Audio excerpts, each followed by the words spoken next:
আমি সিআইডির একজন অফিসারের কাছে শুনেছি, এটা 2024 যে ঘটনা, এটার আগে, তখন তিনি বলেছিলেন যে ভাই আপনি কি জানেন যে এই যে আলেমদের যাদেরকে জেলখানায় নেওয়া হয়, এই যে মিজানুর রহমান আজহারির যেই বাংলাদেশে থাকতে না দেওয়া, এটার পেছনে সবচাইতে বেশি কলকাঠি নাড়ছে কারা? এই এই যে ইসলামী আন্দোলনের যে চরমনের যেসব ওই যে হাফিজুর রহমান কুয়াকাটা, তারপরে তার ভাই, এগুলো তো এরা বহু আগে থেকেই ভণ্ড।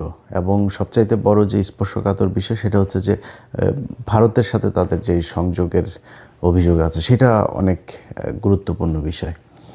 তো এই কারণে তাদের ব্যাপারে আমি জামাতকে তখন সতর্ক করেছিলাম যে দেখেন আপনারা এই কাজটা করেন না। তখন তারা একটা উত্তর দিয়েছিল যে ইসলামী অন্য জামাত ইসলামের বাইরে যে দলগুলো আছে তাদের মধ্যে এই ইসলামী আন্দোলনের একমাত্র তাদের সারা দেশব্যাপী বেশ কিছু মাদ্রাসা আছে এবং তাদের সাংগঠনিক কিছু কার্যক্রমও আছে, যে কারণে তারা চায়।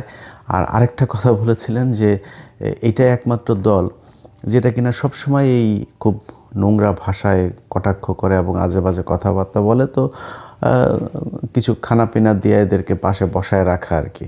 অনেকটা এইরকম জামাতের একটা পলিসি ছিল।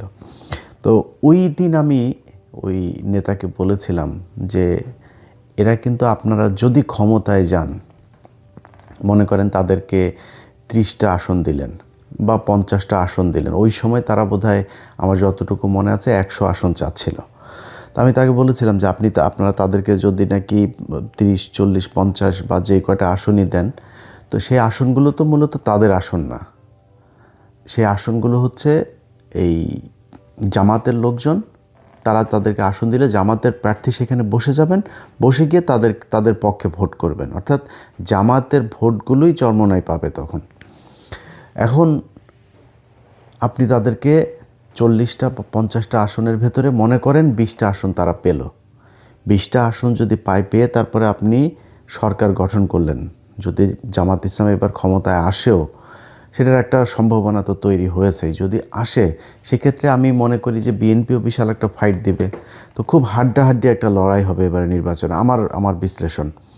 তো যদি এরকম হয় যে জামাত ইসলাম ধরেন 160টা পেল বা 155টা পেল বা 170টা পেল, বিএনপি ধরেন 130টা পেল, বা মানে আমি সাপোজ একটা কথা বলছি, এখন এই চরমোনাইকে যদি 20টা দেওয়া হয়, তার মানে ম্যাজিক ফিগার তো হচ্ছে 151, 151 আপনাকে পেতেই হবে।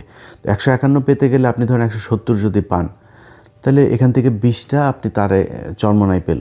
চরমোনাই যদি পায়, এখন চরমোনাই মাঝখানে গিয়ে বলল যে আমরা এই চাই, কারণ তাদের চাওয়া তো যেটা চাবে তারা সেটা চাবে। তো তারা বলল যে আমরা এখন এইটা চাই। এটা না দিলে কি করবে, তারা সব পদত্যাগ করবে, সব চরমোনাইয়ের যে কজন এমপি আছে তারা সবাই চলে আসবে থেকে, সংসদ থেকে। আচ্ছা, তখন চলে আসলে আপনার অবস্থাটা কী হবে? আপনি 170টা নিয়ে সরকারে আছেন, এখন আপনার তো 150 হয়ে যাবে, তখন আপনি তো সংসদ তো ভেঙে দিতে হবে, আপনি ক্ষমতা হারাবেন। তো এইসব জিনিসগুলো আমি খুব এইভাবে বলেছিলাম ওই সময়তেই। বলার পরে তারা বলেছিল ঠিক আছে দেখা যাক কি হয়। তো কি হয় সেটা নির্বাচনের আগে যে হয়েছে, এটা আমি মনে করি জামাত ইসলামের জন্য অনেক বড় একটা পাওয়া। এখানে এই জোটটা ভাঙার পরে চরমোনাইয়ের পক্ষ থেকে একটা সংবাদ সম্মেলন করা হয়েছে।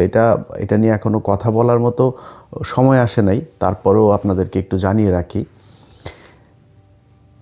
ডাক্তার শফিকুর রহমান একটা কথা বলেছেন যে তারেক রহমানের সাথে যেদিন তাদের দেখা হলো খালেদা জিয়া মারা যাওয়ার পরে, যে আমরা নির্বাচনের পরে সরকার গঠনের আগে আরেকবার বসবো। আর চরমোনাই তাদের সংবাদ সম্মেলনে বলেছেন যে এটা একটা পাতানো নির্বাচন, সিলেক্টেড, এটা ইলেক্টেড হচ্ছে না, এখানে সিলেকশন হচ্ছে। কারণ কি?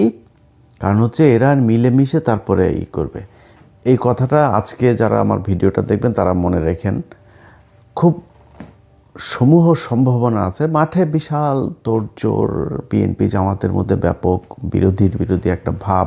কিছু কিছু মানুষ তো আছে প্যাচ লাগানোর তালেই আছে, বিএনপি জামাতের মধ্যে একটা বিশাল দ্বন্দ্ব তৈরি করা, আওয়ামী লীগ বিএনপির মতো অবস্থা তৈরি করা, এটা তো আছে। কিন্তু একটা শ্রেণী নির্বাচন করলে তো ভাই একই দলের মানুষও তো নির্বাচনে প্রতিদ্বন্দ্বিতা করলে তারা একজন আরেকজনের বিরুদ্ধে তুমুল বিরোধিতা করে, সেটা তো আছেই, থাকবে, কোনো সমস্যা নেই।